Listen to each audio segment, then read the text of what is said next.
from Brisbane.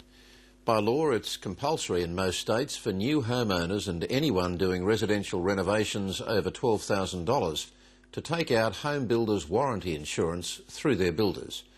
Consumers naturally expect that that would protect them if they fall victim to any shoddy workmanship, but it's not necessarily true. The coverage is limited and only provides protection in extreme circumstances, such as when a builder dies, disappears or becomes insolvent.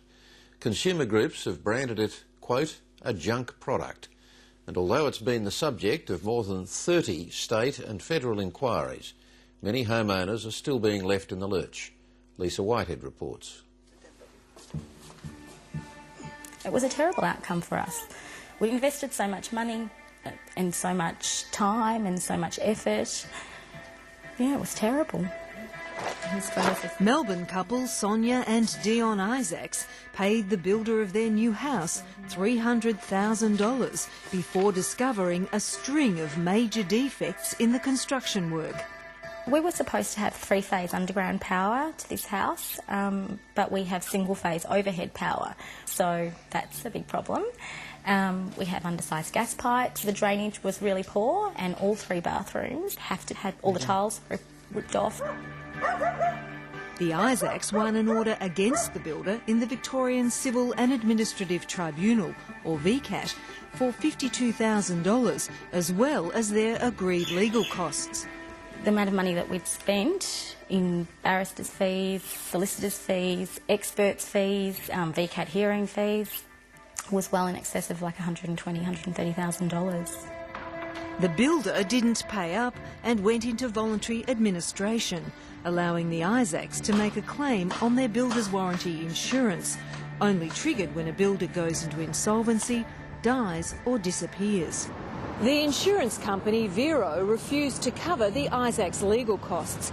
It argued those costs had nothing to do with the insurance claim nor with the builder's insolvency.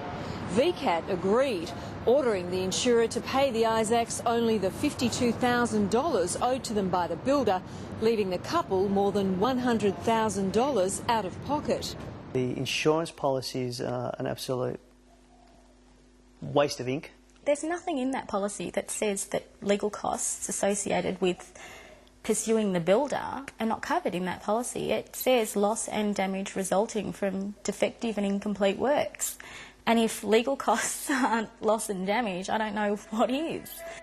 While VCAT ruled in favour of the insurance company, it went on to say it was an unfortunate outcome for the owners, and it is not surprising homeowners are somewhat disenchanted with the current regime. The big winner is obviously the insurer, and this does set a precedent in Victoria, a very unfortunate one, for consumers and the general public. How much do you expect this will cost you when it's all over? Over $100,000. The strategy against us is wear people down until they get to a point where they walk away. The Isaacs case is the latest in a long line of consumer complaints about home warranty insurance, introduced after the collapse of insurance giant HIH in 2001. After months of difficulties, the problems facing HIH insurance have finally come to a head. Back then, state governments had to attract insurance companies back into the building sector by reducing risk and capping payouts. So-called last resort insurance was seen as the answer. It is not there to cover instances of bad building practices or a problem between the client and the builder. So in that type of instance, the client would have to go down the normal procedure for redress against the builder. The builder must have this insurance to operate his business. Without it, he can't operate. He doesn't get registered, nor can he buy an insurance policy. So therefore, there's an enormous sway over builders. The New South Wales master builders want that regulatory control taken away from the 5 private insurance companies selling about $100 million worth of premiums a year. We had a fundamental issue, which was why would an insurer be a de facto licensee, or licensor I should say, or the issuer of a licence to the builder and the building industry?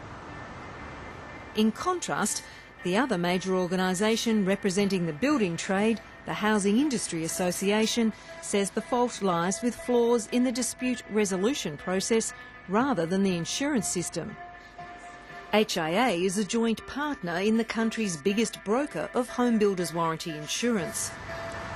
The HIA declined our request for an interview, but in a written response refuted any suggestion that this presents a conflict of interest. I am aghast, to be honest, that the HIA still supports the scheme, although I understand their position is turning somewhat to make it that they subscribe to a voluntary system. But up until now, we've got a scenario where the two major building industry associations are completely diametrically opposed. And to do that, you need... This split has sent conflicting messages to the 30-odd federal and state inquiries set up to examine home warranty insurance, the most recent initiated last year by Green Senator Christine Milne. But she says the message from consumers is loud and clear.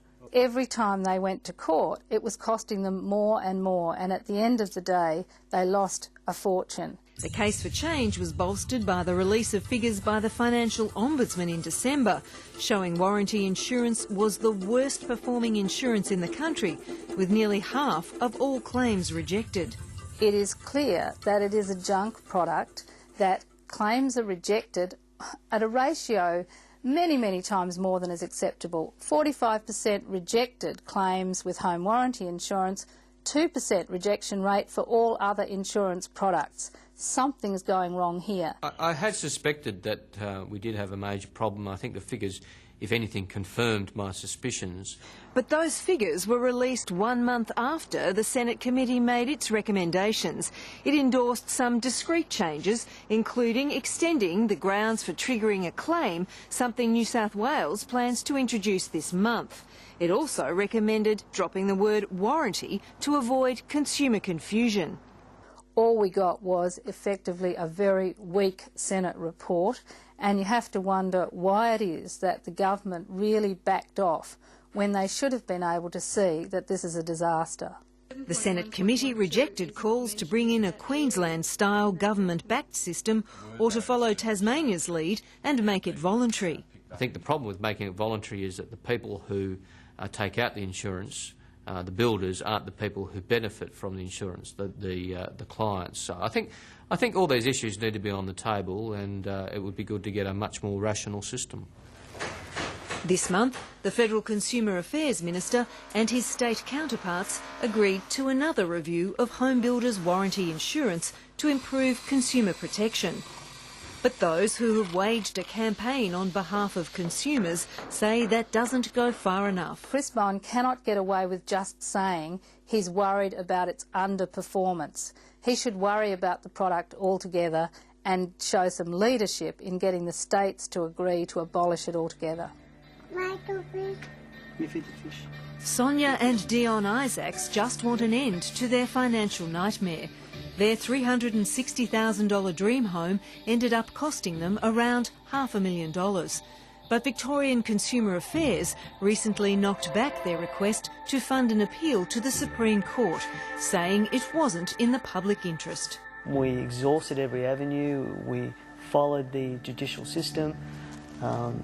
We thought we were doing the right thing.